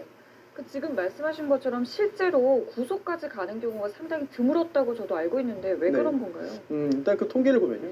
2009년부터 이제 5년 동안 결국 이제 버스와 택시 기사를 폭행한 경우에 입건 건수가 19,000여 건이라고 하거든요. 하지만 실제로 이제 구속된 경우는 이제 100여 건에 불과하다고 합니다. 물론 구속 여부가 엄벌을 했는지 여부를 가리는 유일한 척도라고 보기도 어렵고요. 또한 다른 범죄와의 균형성 아니면 다른 범죄자와의 형평성 등등을 고려해서 처벌 수위가 정해지겠지만 굉장히 승객들이 많이 탑승하고 있을 경우에는 미치는 해악이 굉장히 클 수가 있고요. 또한 아무런 잘못 없는 사람들이 생명까지 잃을 수 있는 위험한 범죄이기 때문에 또한 특가법을 제정해서 엄격한 처벌 규정을 만든 것의 취지에 부합한다면은 앞으로 좀 처벌 수위를 실질화시켜서 이런 범죄를 저지르면 절대 안 되겠구나 하는 경각심을 주는 것도 지금 시점에서는 필요한 조치가 아닌가 그렇게 생각이 듭니다. 네, 지금 저희 이제 화면으로도 운전기사를 폭행하는 여러 가지 장면들을 계속 보여드리고 있었는데 계속 이런 일들이 좀 반복되는 걸 좀 막아야 될 것 같습니다. 어떤 대책 또 우리의 의식도 좀 바뀌어야 되지 않을까 싶은데요. 뭐 1차적으로는 이렇게 운행 중인 교통수단에서 폭행들이 일어났었을 때 그것을 확실하게 범죄로 인식하고 적절한 처벌들을 갖다 가하는 그런 태도들이 좀 많이 바뀌어야 될 것 같고요. 무엇보다도 사회적인 인식이 좀 바뀌어야 됩니다. 지금 한국이라고 하는 사회가 작은 권력만 있어도 그 권력을 행사함으로써 만족감을 얻으려고 하는 그런 잘못된 인식들이 잡혀 있거든요. 그래서 서로가 갑이 되려고 갑질을 하려고 하는 그런 사회다 이렇게 표현들을 많이 하는데요. 이런 문화들이 사라지기 위해서는 기본적으로 우리 사회가 질서와 원칙에 의해서 운영된다라고 하는 것들을 바로 세울 필요들이 있고요. 그런 측면에 여러 가지 교육들도 함께 수행이 돼야 된다고 생각합니다. 네, 법적으로 어떤 대책이 좀 나와야 될까요? 이미 법적으로는 모든 조치가 다 만들어져 있는 것 같아요. 일단 강력한 처벌 규정이 있고요. 또한 어떤 행위를 하지 못하게 막을 수 있는 법으로 막을 수 있는 건 아니거든요. 다만 그런 행위를 했을 경우에 강한 처벌을 함으로써 하지 못하도록 이제 경고를 할 수 있는데요. 그런 조항을 만들어져 있다고 판단이 됩니다. 따라서 지금 어떠한 규정을 더 만든다고 해가지고 이런 사태가 더 줄어들 것이라고 보여지지 않고요. 다만 있는 규정을 정확하게 적용함으로써 앞으로 이런 행위가 줄도록 해야 될 것이고 또한 처벌만이 능사는 아니거든요. 또한 여러 가지 계도라든지 어떤 이런 홍보를 통해서 이런 행위들의 위험성을 좀 더 강조한다면은 앞으로 좀 줄어들 수 있는 가능성이 좀 더 높아지지 않을까 그렇게 생각합니다. 네, 알겠습니다. 다음 사건으로 좀 넘어가 볼게요. 헤어지자고 말한 내연남에게 농약을 먹여서 살해했던 사건이 있었습니다. 오늘 이 얘기를 좀 해볼 텐데 먼저 이 사건 잠깐 좀 짚어주시죠. 예, 기본적으로 사건의 개요는 그렇습니다. 피고인이 이제 헤어지자고 하면서 사뒀던 아파트 등을 돌려달라고 이렇게 요구하는 그런 상황이었습니다. 그러니까 이런 상황에서는 이제 재산을 지켜야 되지 않겠습니까? 그렇기 때문에 범죄의 동기가 충분하다 이렇게 생각을 해가지고 그리고 또 이제 정황상으로 보면 이 농약을 이렇게 농약에 담겼던 그 병에서 지문이 발견되는 점 이런 점들을 미루어서 분명히 살해 의도를 가지고 농약을 제공한 것이 아니겠느냐 이런 얘기들을 하면서 1심과 2심에서는 지금 징역 18년까지 지금 선고를 받았는데요. 대법원에 가가지고 이게 깨진 거죠. 깨지면서 그 이유가 아무리 만취했다고 해도 이렇게 역한 농약을 어떤 위력이 없이 마실 수는 없을 것이다. 그렇기 때문에 이것을 속여서 이렇게 마시겠다라고 하는 그런 부분에서는 범죄 행위가 충분히 입증되지 않는다 이렇게 얘기했고요. 네. 유죄로 볼 수 있을 만한 증거들도 부족한 거죠. 실제로 농약에 어떤 손이 닿아 있다고 해도 뭐 농약이라고 하는 것은 다른 이유를 위해서 농약을 사용할 수가 있는 것이기 때문에 그런 네. 부분들도 있고 그래서 여러 가지 이런 부분들을 미루어 봤을 때 충분한 증거는 있는 것 같지 않다 이런 네. 얘기죠. 그러니까 범죄 혐의 사실이 있더라도 증거가 불충분하면 그것이 무죄가 될 수밖에 없는 것이거든요. 그러니까 검찰들 쪽에서 입증을 하지 못했다라고 하는 부분을 강조한 것 같습니다. 네, 징역 18년 무죄. 이 네. 일반인들이 보기에는 어떻게 이렇게 극과 극의 결과가 나올까 싶거든요. 변호사님 네네. 보시기는 어떻습니까? 일단은 그 결과적으로 굉장히 정말 그 한 사람의 운명이 바뀔 수 있는 그런 네. 결과는 아는데요. 일단은 그 결과에도 주목해야겠습니다만 이러한 판결이 선고된 이유도 좀 주목할 필요가 있겠습니다. 어찌 보면은 1심과 2심에서는 동의도 충분하고 또한 유죄라고 볼 만한 증거도 충분하다라고 보아서 굉장히 중형을 선고했지 않습니까? 그런데 이번에 대법원에서는 그러한 증거가 부족하다라고 엄격하게 판단을 함으로써 다시 한번 2심에 다시 한번 돌려보내면서 판단을 하게 만든 것인데요. 네. 중요한 점은 단순히 지문인 그 병에서 그 피고인의 지문이 나왔습니다. 농약병에서. 하지만 그 지문이 있다고 하더라도 무조건 그 살인의 증거로 보기는 어렵다라는 점을 그런 판단을 한 점이 좀 굉장히 주목되고요. 또 하나는 그 농약이라는 점이 중요한데요. 이 해당 농약은 이제 그라목손이라는 제품인데요. 굉장히 맹독성이기 때문에 2012년부터 이제 판매 금지가 되고 전량 회수 폐기 처분됐거든요. 이런 것을 볼 때 이런 거를 그 치사량이 10cc인데 100cc를 100ml를 마셨다. 자, 이게 과연 살인으로서 할 수 있겠느냐 이런 점이 문제가 됐습니다. 또한 검찰이 이런 주장을 했죠. 굉장히 치밀하게 범죄를 계획해서 실행했다. 그런데 글쎄요. 치밀하게 했다고 한다면 이렇게 두 명이 마주 앉아가지고 이 정도로 했겠느냐 이런 점도 이번에 대법원에서 지적을 했거든요. 네. 따라서 여러 가지 점에서 좀 많이 좀 이제 그 여러 가지 시사점을 주는 그런 판결이 아닌가 생각이 됩니다. 그 또 하나의 무죄 이유가 나온 게 술에 아무리 취해서도 술에 농약을 탔으면 알아차렸을 거다라는 부분이더라고요. 네. 여기에 예, 대해서 예. 어떻게 생각하세요? 실제로 이제 말씀하신 그라목손이라고 하는 이 농약은 네. 굉장히 독한 냄새가 납니다. 그리고 역해서 사실 자기 의지를 갖지 않고는 먹기가 굉장히 힘든 그런 상황이에요. 술에 취해서도 그렇죠. 당연히 아무리 술에 취해서도 그것을 인지하지 못할 정도로 술에 취하기는 굉장히 어려운 상황이라고 이렇게 본 것이거든요. 만약에 이분 이제 지금 피의자라고 돼 있는 분에게 죄를 물을 수 있다면 네. 자살하는 그런 사람을 방조했다 이런 죄들은 물을 수가 있을지 어떨지 모르겠지만 실제로 그리고 위력을 막 가한 그런 증거들도 나오지 않은 상태이기 때문에 살해를 했다 이렇게 보기에는 좀 아직까지는 불충분한 그런 상황인 것 같습니다. 그리고 이런 불충분한 상황에서 사실상 피의자라고 하는 분들의 인권과 네. 그리고 또 정황들을 생각을 해서 그쪽에 유리한 판결을 내리는 것은 사실 죄형 법존주의의 원칙에 어긋나지 않는 거라고 보는 것이거든요. 그러니까 그만큼 더욱더 치밀하고 정교하게 수사가 이루어지고 거기에 적절한 증거들이 입증이 돼야 되지 않을까 생각을 합니다. 네, 다시 결과가 바뀔 가능성도 있는 겁니까? 배제할 수 없습니다. 왜냐하면 대법원에서 바로 무죄라고 한 것이 아니거든요. 네. 따라서 2심에서 징역 18년 유죄를 선고한 판결이 문제가 있다. 증거가 부족한데 왜 유죄 판결을 했느냐. 증거가 있는지 없는지, 증거가 충분한지 부족한 점을 다시 판단해라 하는 취지로 고등법원에 이제 환송한 거거든요. 파기환송한 것이기 때문에 고등법원에서 다시 한번 2심에서 다시 한번 판단을 할 것입니다. 근데 만약에 검찰 측에서 검사가 추가적인 증거를 제출하지 못한다면 이번에 그 대법원 취지에 따라서 무죄 판결이 나올 것으로 예상이 되고요. 또한 그럴 가능성이 굉장히 높습니다. 하지만 경우에 따라서는 다시 한번 수사를 다시 한번 열심히 해서 추가적인 증거를 제출한다면 네네. 무죄 판결이 다시 선고될 가능성도 배제할 수는 없거든요. 따라서 앞으로 어떻게 재판, 파기환송심이 진행될지를 지켜볼 필요가 있겠습니다. 네, 알겠습니다. 자, 그리고 가짜 백소 논란은 계속해서 커져만 가는 것 같은데요. 진짜 백소가 들어간 게 전체의 5%뿐이다라는 결과가 나왔습니다. 저 굉장히 놀랐어요. 이 상황은 좀 설명이 좀 필요한 것 같아요. 이걸 5%뿐이다라고 하는 것만 액면 그대로 받아들이게 되면 사실 좀 문제가 있고요. 전체 200개의 제품을 검사를 해봤는데 그 중에서 157개는 DNA가 발견되지 않을 정도로 완전히 이제 부서져서 혼입되어 있는 그런 상태였다. 그래서 이게 이어복치소가 섞여 있는지 백소가 100%인지를 가늠하기 어렵다라고 된 거고 나머지 것들 중에서 그러니까 한 40여 개 정도 되는 거잖아요. 그 중에서 한 10개의 상품은 확실하게 100% 그 백소로 제조된 것이다. 이렇게 결과가 나온 것이에요. 네. 그러니까 이제 이걸 가지고 그 뭐 너무 또 백소에 대한 그런 불신감을 가질 필요는 없을 것 같은데 오히려 문제가 되는 것은 사실은 저는 그렇게 생각하는데요.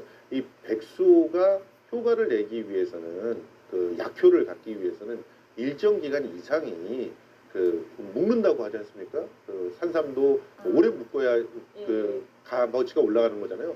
백소도 마찬가지거든요. 근데 지금 현재 원료로 제공되고 있는 백소들은 기껏해야 2년 뭐 아니면 1년 뭐 이런 제품들이기 때문에 우리가 생각하는 것만큼 그런 효과들이 있다고 보기는 어렵거든요. 그런 측면에서 이번 기회에 건강기능 제품들의 전반적인 어떤 허위 과장들을 좀 걷어내고 정확하게 그 내용들을 갖다 알고 소비할 수 있는 그런 시스템들이 좀 갖춰지기를 바라는 마음입니다. 네, 이번 파동 이후로 건강기능식품 살 때 좀 찜찜하다는 분들도 계시고 또 이제 국순당 등 뭐 주류 업계로까지 지금 불똥이 튀고 있는 그런 상황이거든요. 그 진짜 백소를 재배하는 농가라든지 우리 농가의 피해가 커지지 않을까? 농가의 걱정됩니다. 피해는 지금 상상 이상인 것 같습니다. 실제로 뭐 1년이든 2년이든 그거를 사들이는 사람들이 있기 때문에 농가에서는 그걸 판매를 했던 거 아니에요. 그리고 실제로 그 지금 현재 문제가 되기 직전까지는 우리나라의 백소 생산량보다도 더 많은 수요를 요구했던 그런 시장들이 있었던 거예요. 그러다 보니까 이분들은 거기에 맞춰서 계속적으로 생산을 해왔던 건데 갑자기 모든 판로가 다 막혀버린 상황이 돼버린 겁니다. 이렇게 되면 이제 심각한 위기에 봉착할 수밖에 없는데요. 관련 업계에 더 이상 불똥이 튀지 않도록 식약처와 뭐 기타 기관들이 좀 더 노력을 해야 되지 않을까 하는 생각이 듭니다. 지금은 서로가 너무 책임을 갖다 떠넘기기 위해서 어떻게 보면 농가의 피해나 이런 것들은 아랑곳하지 않는 그런 모습들을 좀 보이고 있거든요. 좀 더 적극적인 대책이 마련돼야 되는 시점이라고 봅니다. 네. 그리고 또 소비자에 대한 피해, 그 보상과 환불 부분도 저희가 좀 짚어봐야 될 것 같은데 피해를 입은 소비자들은 어떻게 지금 대응하는 게 좋을까요?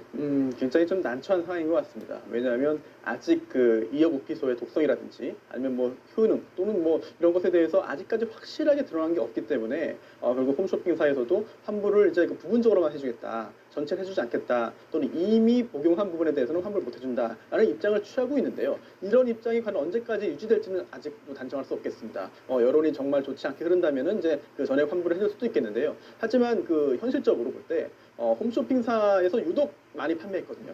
또한 또 홈쇼핑사별로도 매출 차이가 굉장히 큽니다.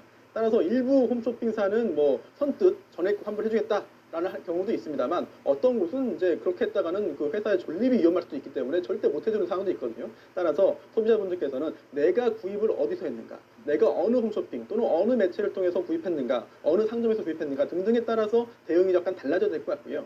또한 일단 굉장히 상당 시간이 걸릴 수도 있습니다. 왜냐하면 독성 시험에 따라서 결국은 그 제조사, 판매사의 대응이 달라질 텐데 이게 결국 2년 정도 걸릴 것이라고 지금 나오고 있거든요. 예상이. 그렇다면은 생각보다 긴 호흡으로 대응하셔야 될 것으로 보이고요. 하지만 지금 당부드리고 싶은 것은 이런 판매처에서 좀 최대한 빨리 전액 환불 보상 조치 해주는 것이 오히려 장기적으로 볼 때 본인들의 회사의 이미지에도 도움이 되고 영업에 도움되지 않는가 그렇게 생각이 됩니다. 알겠습니다. 저희 오늘 말씀은 여기까지 듣겠습니다. 고맙습니다. 고맙습니다.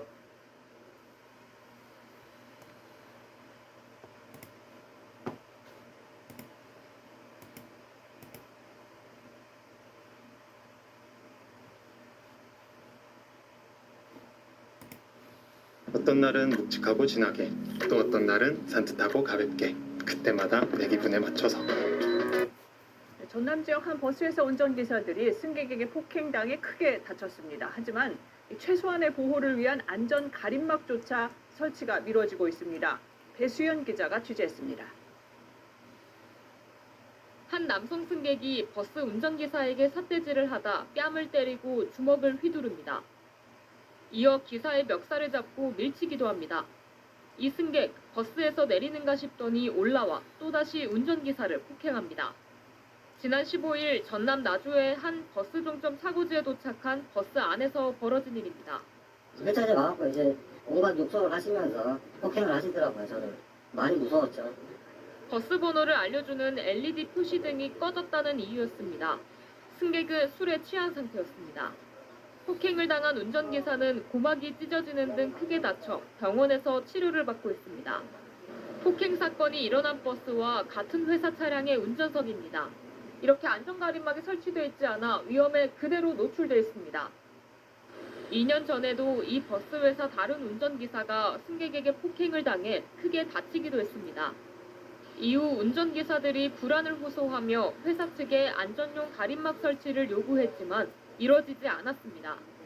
관련법을 보면 시내버스에는 운전사 보호 칸막이를 의무적으로 설치하도록 되어 있습니다.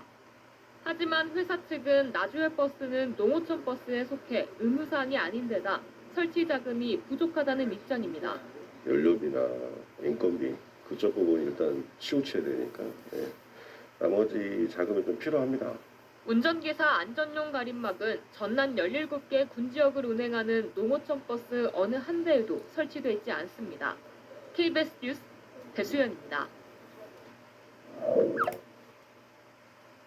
다음 소식입니다. 버스나 택시기사가 운행 중 폭행을 당하는 사건이 끊이지 않고 있습니다.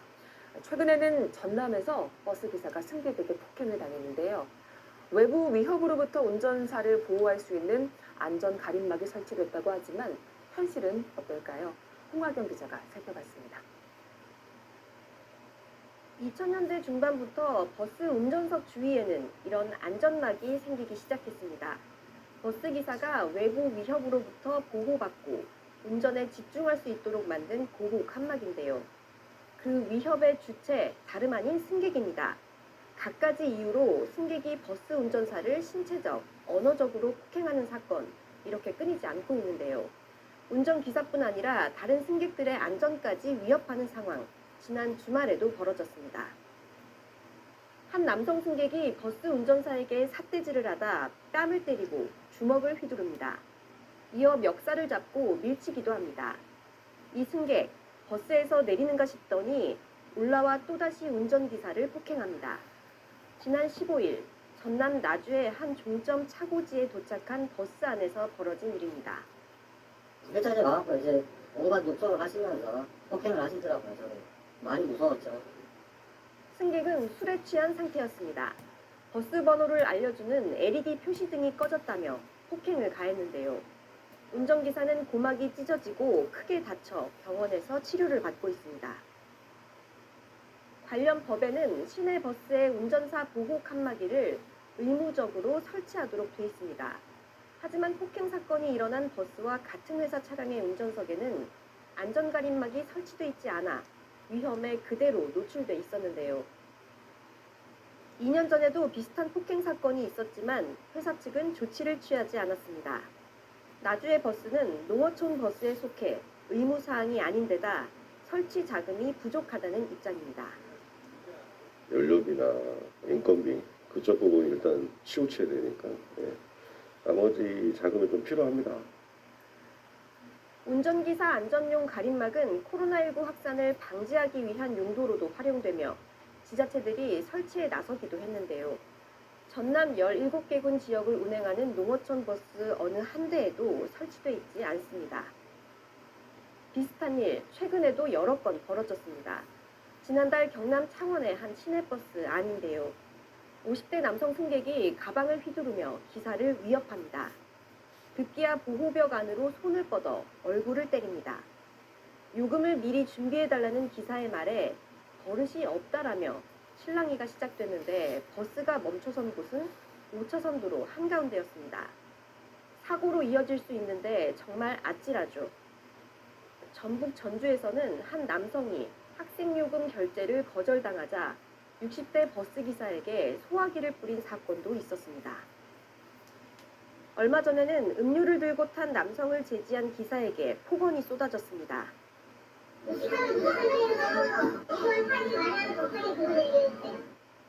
최근 5년 동안 경찰에 신고된 버스나 택시 운전자 폭행 사건은 한 해 평균 2,900여 건, 2021년에는 4,000건이 넘었습니다. 현행법상 운행 중인 택시나 버스에서 기사를 폭행하면 최고 징역 5년형까지 처벌할 수 있게 돼 있습니다. 하지만 폭행 사건 4건 가운데 1건꼴로만 재판에 넘겨졌고 그 가운데 절반 가까운 사건이 집행유예 처분을 받았습니다. 징역형은 10건 가운데 1건 수준에 그쳤습니다. 솜방망이 처벌로 운전자 폭행 사건이 줄어들지 않고 있다는 비판이 제기되는데요. 자칫 대형 사고로도 이어질 수 있는 만큼 운전자 폭행에 대한 처벌을 강화해야 한다는 목소리가 정치권 등을 중심으로 힘을 얻고 있습니다. KBS 뉴스 홍화경입니다.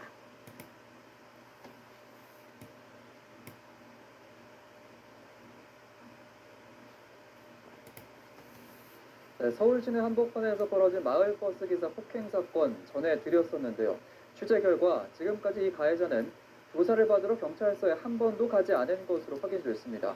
사고 당시에도 폭행 후에 유유히 현장을 떠났습니다. 최덕재 기자의 단독 보도입니다. 경적을 울렸다는 이유로 마을버스 운전기사에게 폭언과 폭행을 가한 젊은 남성. 시민들이 온몸으로 말리지만 구타는 계속됩니다. 둘을 겨우 떼어놓자 이 남성은 마을버스 앞을 막아놨던 자신의 차를 타고 현장을 빠져나갑니다.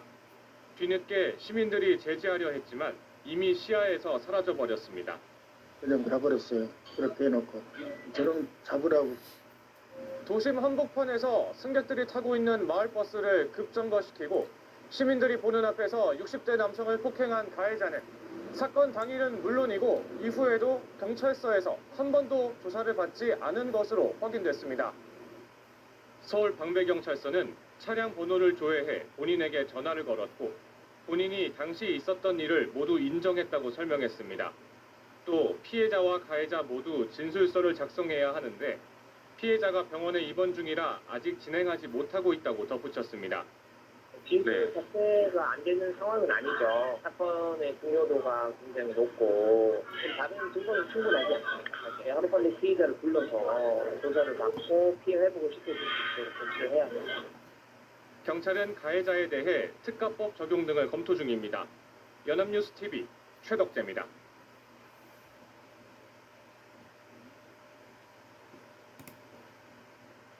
국내에서 가장 안전한 거래소, 가입 시 15만 원 투자금과 30% 지원. 그런데 한 승객이 운전석으로 다가옵니다. 그리곤 난데없이 버스 기사의 얼굴을 때리는데요. 게다가 이 승객 폭언도 서슴지 않습니다.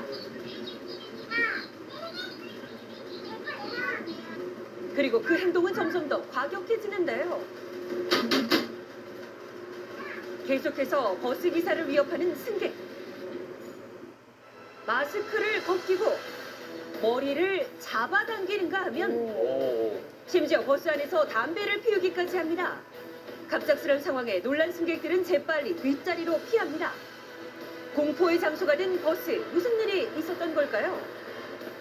뭐 기분이 안 좋죠. 물론 손님이 뭐 때문에 기분이 나빴는지 몰라도 그건 아마 살인 행위나 다름없다고 봐요. 그거 황당한 거죠, 그게. 그 있을 수가 없는 일인데.